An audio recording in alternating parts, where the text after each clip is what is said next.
Dr. Yogesh Misra. Thank you for taking your time to be on the channel. A warm welcome. Thank you, Joby. And please call me Yogesh. You are also my senior from school, like the way we realized when we looked at each other's photographs. So as a senior, call me Yogesh. Okay. Thank you for that honor, Yogesh. Thank you so much. Yogesh, for the benefit of our viewers, may I please request you to share a little background about yourself? Just a little bit, please. Sure, Joby. So I'm currently the Vice President at Thomas International Thomas Assessments. We are one of the largest assessment companies, privately held assessment companies in the world. I'm also the Honorary President of Delhi Management Association. In fact, I was there at a program, it just rushed in. Thank you for adjusting me. I was born and brought up in Delhi, so I did my schooling from St. Xavier's. I did my graduation moved on, did my graduation from Hindu, then did my master's, then did my IIM Ahmedabad, did my PhD, did my certified management consultant. I've been a consultant throughout, and I've done, so my area of specialization is in human resources, and I've done consulting across the world for large Indian companies, small companies. I've worked with the government on several projects. I've worked with the civil servants, and I've enjoyed every bit of it. That's just amazing. So we won't have enough time to, peel the onion so much, but just touch upon some aspects, because that's the many hats that you wear. And, once again, honored to have you on the channel. Doctor, if I may just ask you, for a moment, you mentioned Thomas assessments. Could you just share, I know that decision makers and leadership, people in leadership positions do know about this in large, growing organizations. But for the larger, population who may not have had the benefit of, getting exposed to the kind of work your company does, could you just share a little bit about Thomas assessments? Okay. So, Joby, in fact, just a small anecdote. Once when I was going to UK, so the guy asked me, "What do you do?" And I didn't realize that I spoke and gave introduction, and then he didn't ask me a question. He said, "Okay, so here's your visa for UK." So I guess that I wouldn't get into something like that. But for a common man, we help companies understand their people better. That's to put it. So like the way your viewers would be looking at me over here. So if somebody was to judge me, they will see that, oh, this guy looks like a consultant. He's lost hair. There's some shades of silver somewhere. He's wearing a white shirt, a red tie. Looks like a consultant. But that may be a work mask that I'm having. So we are into the field of assessments. So one part of it is what we call as psychometrics. So psycho comes from psychology, matrix comes from measurement. So we help companies understand the people better. What kind of personality would they have? Are they outgoing? Would they fit into the role or not? How would they work as part of a team? Then who would be the high potential people in organizations? And these assessments are primarily used at the time of recruitment for the purpose of promotion. Also in terms of, so another field in which it's now being used is coaching. So you have the coach and the coachee. So if a coach wants to understand the coachee before they start the coaching conversation, that's where they do the assessment. So it helps them understand beyond the facade or the work mask that the person has. I've taken back in time, Yogesh, in my two previous organizations, I've used both the organizations I've used, and these are global firms, they've used Thomas assessments. And I had the honor of being certified by Thomas assessments about 2 decades back. Yeah. Oh, yeah. Oh, yes. I wish I had known that. I would use you now as a reference. So, disc profile, etc. And till I did that certification, I remember, Thomas assessments had come to the organization, and I was one of the few people. We were a startup in those days, and having to run through it. And I was just wondering what this is. Going with a blank, mind. I just came out amazed, and I'm not saying it in praise of just because you're sitting here, but it was an eye opener.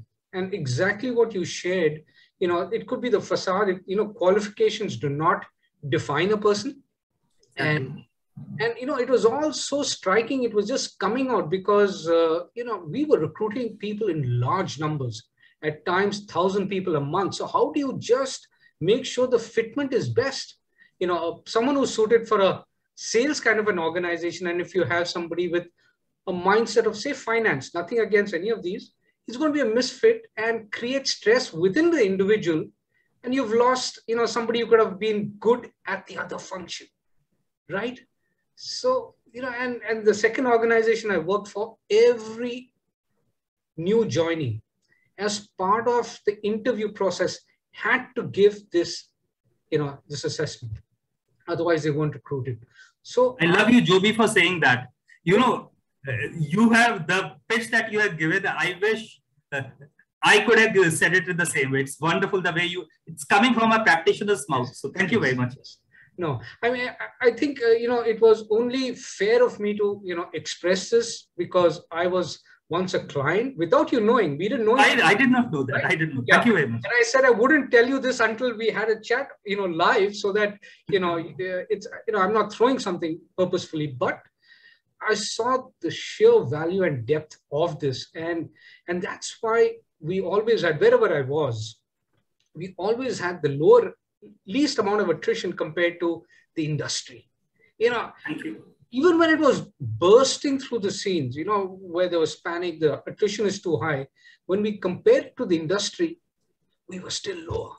So, amongst the many things, I am sure that Thomas Assessments there had a very critical role to play, and very, what I may say, unsung hero, so to speak. I've seen it. That's my experience. So I thought I must share this with you on this call. You have made my day. You made it worth. I can ask me for anything today. No. But I needed to give that to you, and you've been, in this organization for so long, and trying to move on because of the limited time we have. You did share that you've worked with different organizations, Confederation of Indian Industries, the Delhi Management Association. You've been in committees. You worked across Southeast Asia, India, Europe, Africa, and though culturally and business-wise, there's so many different segments and layers, yet you and your assessment, your company just fits into all of this, right? Yes, thank you.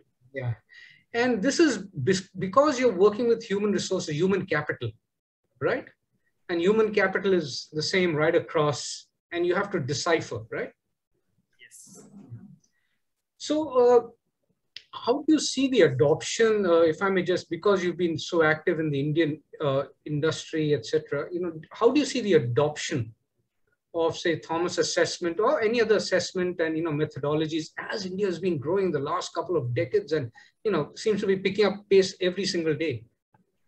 Okay. So, I'll share with you, when we started, we were almost like evangelists, in the sense that I still remember it would have been one of my first or second meeting at one of very large respected business houses in Bombay. So it's near Fountain. So, and they asked me, is this something like Linda Goodman? So Linda Goodman is the sun signs. So, from that time onwards, so we have come a long way from assessments being seen something similar to Bejan Daruwala, Linda Goodman, like a sun sign, to it being considered as a science. In fact, we had done a study, it's a research paper which I had published. And India is now ahead of a lot of, in fact, most of the developed countries in terms of adoption. So close to 72% of the BSE NSE 500 companies are using the assessments. Forget them, even the large public sector companies. Government has given a mandate for capacity building. So there is something called as competency. So the large PSUs, even they have adopted things such as competencies, assessment centers, psychometrics.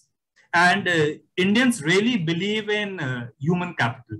So other thing is that unlike some of the other MNCs where you see a cost cutting and the first cuts are budget for HR, I've seen that in India, management continues to invest on people, which is, it's a very different thing. And it's very different from what it used to be, a couple of decades back.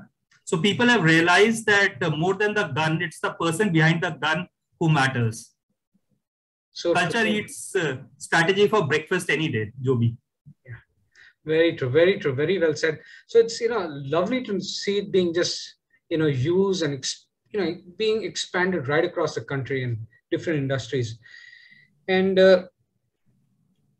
so another thing, Yogesh, is that you're also, you've been teaching at the IIMs, so you're a practitioner, you're an evangelist, you're a consultant, and you're also working with the future leaders of the country. And several of them are going to be, leaders across the globe.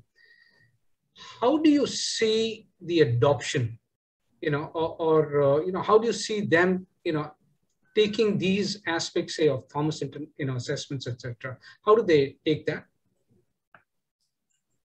Okay, so obviously it's taught as a subject. Yeah. So initially it's the subject. They like it. Our job is to make it interesting. Right. However, there's one limitation that I've seen, that a lot of people, even at the IIMs, they do not have work experience. So they're able to understand supply chain, but when it comes to human resources, so they're students. So they're used to, I'll put in more efforts, I'll get more marks. The teacher has asked me to do this thing, I will do it. So, this human relations, where it comes to, why is it that somebody would not work? If I tell the person to work, he should work, she should work. So those kind of interpersonal things, politics, challenges, etc. Those are the things that, because they do not have work experience, sometimes they find it difficult to relate to, because they come from a direct cause and effect. If I study more, I will get more marks, I'll get better grades.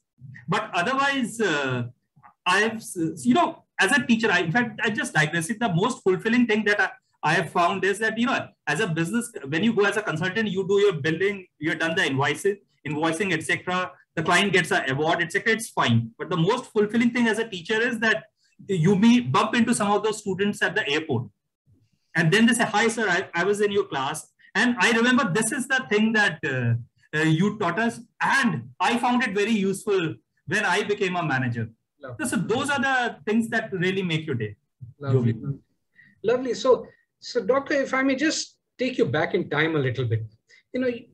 You are someone who didn't run through education, and I'm not using it in a negative connotation, in the sense that, almost 2 decades after you finish your graduation, you were, winding up, finishing your PhD.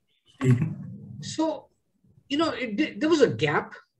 I'm just using that word gap. Yeah. There was a gap between graduation, your master's, and then your PhD. So what was driving you, 2 decades and beyond, and not that you were stopping in the middle, you were, collecting, and, you were, learning all the time. So what was keeping you going? That's one of the questions that I have, Yogesh. So, it's very interesting. I virtually ran away from studies in the way that everybody in my family is into academics. My father was a prof. My sisters are there. My wife was a prof in Delhi University. So everybody. And academics, if you know how professors are, they virtually, so there is a different kind of discipline that is there. So I had my friends at school who were obviously very different. So obviously I had to get marks, because, I can't go back and show the report card. And then I had friends, I was part of the school team, etc. So I decided that I had to move out of the pure sciences. I loved that, but it's just that I wanted to have my identity, so to say. And I moved out, took the examinations, which I realized were furthest away from Delhi, moved to Bombay, Pune there, spent good 2 years there, had fun there, started working. But then I realized that your DNA does not change. And I started working, and then over a period of time, I realized that when you go and deal with clients in consulting, they throw a lot of googlies at you. There are new things which keep on coming, and you have to come back, you have to study. And if there's something new, you go, you talk to people. So I realized that having conceptual clarity is extremely important. That was number one. So I started picking up things on the way. So, you have, at the time, there used to be those small diplomas. So in between, I realized that I went to IIM Ahmedabad. I became a manager. Then my boss, who was from IIM Ahmedabad, he said, I know you have done your master's, everything is fine, but why don't you go and attend this a month-long program at IIMA? So, no problem. So I said I had good fun there, but then I realized that kira of academics, that again came in. I realized it's very important for you to be conceptually strong. And so I developed something called as a sponge theory on the way. If whatever there is new, like a sponge, absorb it, absorb it.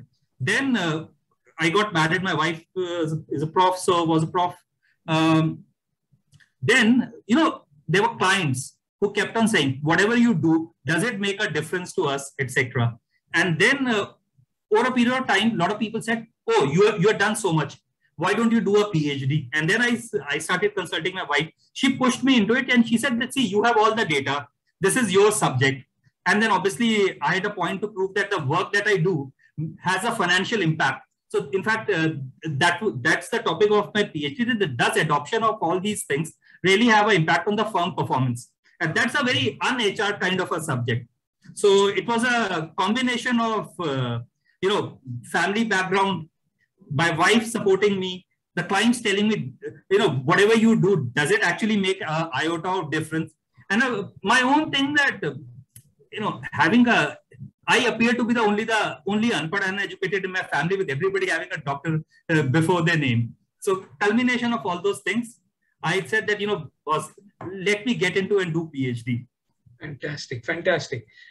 So Yogesh, you combined your desire to get a PhD, backed by the family, and you were learning all throughout. And it was just a culmination of getting business and theory, in a fantastic combination as you did your thesis for your PhD. And the gap that was there, did it matter, that you had a gap? And I'm using the word gap for the sake of the topic. Did it matter that you had a gap between your PhD and your graduation, or should you have just run through all of them?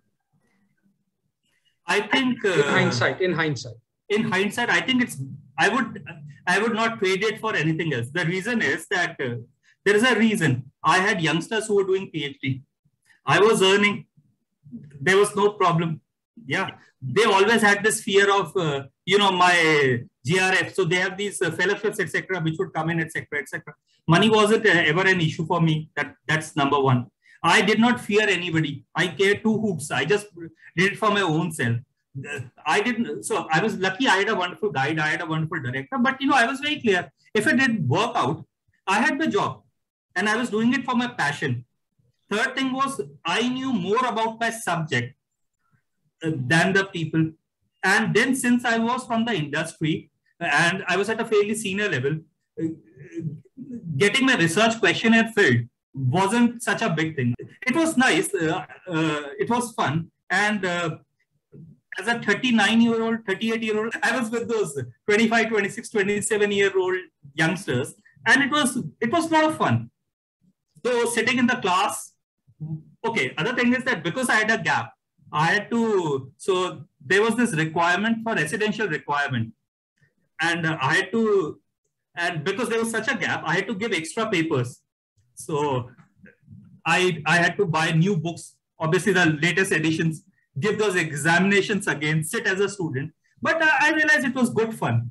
I was lucky enough to have my student days back again for some time. Well, lovely, lovely. So, you have kept on going just because it kept, helping you out. There was no, it's not something that is coming out in any form or manner that you were chasing it just for a piece of paper. You were learning, you were consuming, you were, exchanging it with business. And in the meantime, also collecting your, your titles, your qualifications. That's how it has to be. See, a lot of people talk about work, life, all the studies separately. I say, all of it is life. And you need to seam it together. And see, it's like driving a car. A lot of times you get a highway. A lot of times you have traffic jam. Take life as it comes. I remember I had to give I had a meeting, and this was a meeting in Dubai, very important meeting.